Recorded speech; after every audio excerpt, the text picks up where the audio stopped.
Terima kasih Asli di Kota Kinabalu. Assalamualaikum dan salam sehati sejiwa. Lembaga Kemajuan Bintulu BDA menandatangani kontrak perjanjian pembinaan berjumlah lebih 27 juta ringgit dengan dua buah syarikat bagi projek pembinaan di Semalaju dan Bandar Bintulu.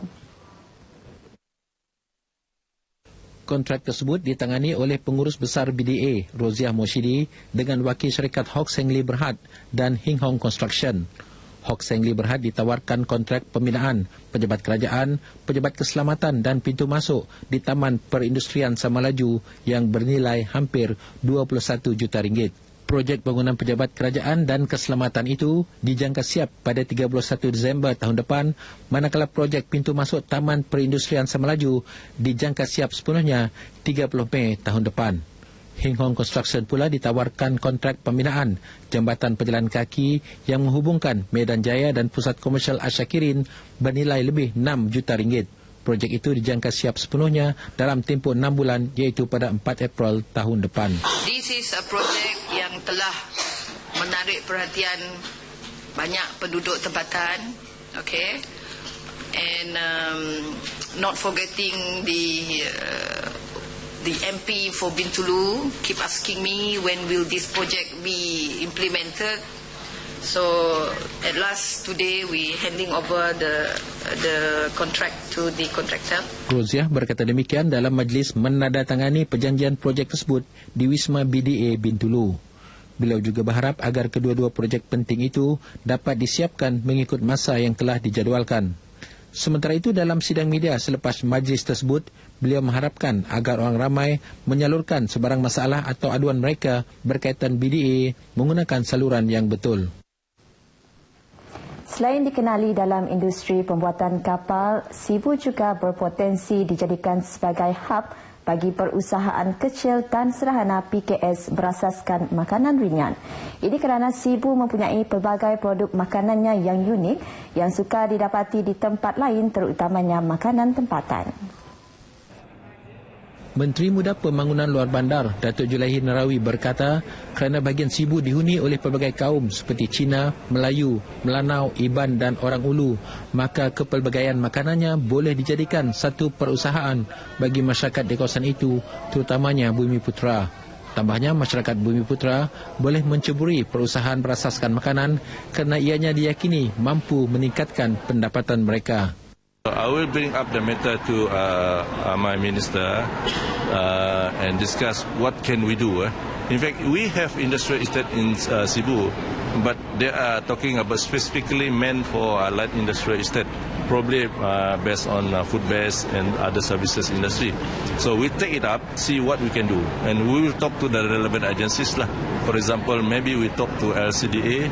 So what can we do to assist the light industrial, to assist the SMEs, especially those who want to have light industrial estate as a base for them to develop their product in the near future. We'll look into it. Datuk Julaihi memberitahu demikian pada majlis penyampaian sijil kursus teknologi pemprosesan makanan hasilan krepek dan sos di Sibu. Beliau turut menasihati masyarakat Bumi Putra, terutamanya di kawasan luar bandar, supaya menerokai perniagaan dalam industri halal kerana industri halal global mempunyai pasaran yang luas. Seramai 56 peserta berjaya menamatkan kursus tersebut yang dianjurkan oleh Kementerian Pembangunan Perindustrian Sarawak. Biasanya apabila bercakap mengenai kedai kopi, pasti akan tergambar di fikiran kita akan tempat yang dipenuhi sekumpulan masyarakat yang berbicara mengenai politik, ekonomi maupun kisah hidup masing-masing. Biarpun sering dilabel sebagai tempat berbual kosong, namun hakikatnya sesetengah kedai kopi menjadi medan mengukuhkan hubungan masyarakat pelbagai kaum. Ikuti laporan lanjut bersama Monica Geri dalam Cerita Kedai Kopi. Di Bandar Seri Aman, salah sebuah kedai kopinya, Nam Seng Lee, menghimpunkan kepelbagaian bangsa, agama dan budaya masyarakat setempat. Biarpun pemilik kedai kopi ini berbangsa Cina, ia sama sekali tidak menimbulkan keraguan pelanggannya, terutama dari kalangan masyarakat Muslim. Kedai ini tempat tumpuan berbilang kaum, termasuk Iban, Cina, termasuk orang Islam, Kena kawasan ini, kedai ini majoritinya tiada menjual alat-alat yang mengharamkan seperti makanan haram. Tapi kebanyakan pengunjung di sini kebanyakannya orang Islam. Kalau kita tengok nampak di ni, orang yang minum sini memang dari pelbagai kaum. Iban, Cina, Melayu, tidak kira bangsa. Memang dia duduk satu meja minum sama-sama. Kalau di tempat lain kita ada kata inilah tempat yang paling bagus sebagai contoh satu Malaysia. Menghormati pelanggannya yang beragama Islam, pemilik kedai kopi ini dari dahulu lagi hanya menyajikan makanan halal yang ringkas seperti roti bakar, pau kacang, kelapa dan mentega yang biasanya menjadi menu di sebelah pagi.